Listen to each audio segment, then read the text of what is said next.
सैया न लागी पैया भोले दानी पार कदी है नैया ए मोर सैया न लागी पैया भोले दानी पार कदी है नैया न बानी गाड़ी पैदल सवारी हो न बानी गाड़ी पैदल सवारी चले में रहिया थाकी न पैया ए मोर सैया न लागी पैया भोले दानी पार कदी है नैया ए मोर सैया न लागी पैया भोले दानी पार कदी है नैया।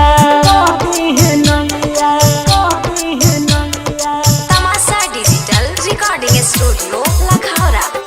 ए मोर सैया न लागी पैया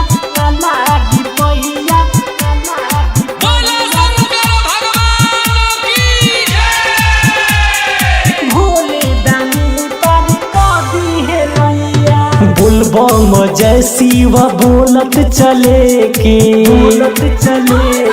बोलबम जय शिव बोलत चले के गाड़ी में धक्का ऐसे केहू न ठेके नाचत जाले होले सुपर कांवरिया हो नाचत जाले होले सुपर कांवरिया हीरो कहाले चले जे रहिया ए मोर सैया न लागी पैया भोले दानी पार कदी है नैया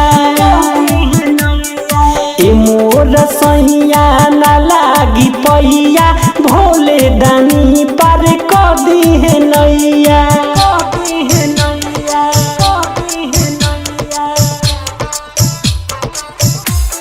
ए मोर सैया न लागी पैया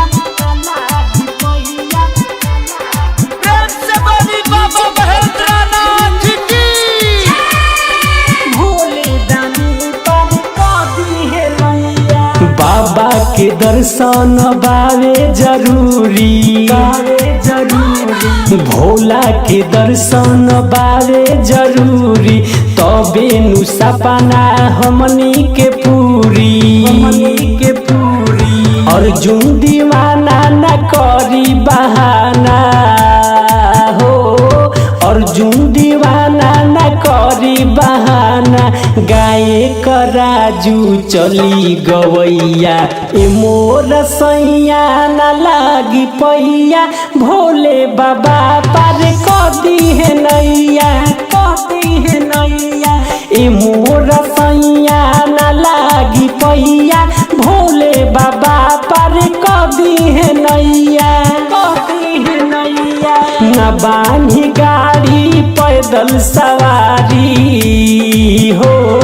न बानी गाड़ी पैदल सवारी चले में रहिया थाकी न पैया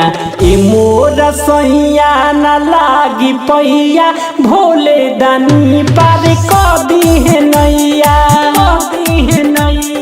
ए मोर सैया न लागी पैया भोले दानी पार कदी है नैया। तमाशा डिजिटल रिकॉर्डिंग स्टूडियो लखौरा।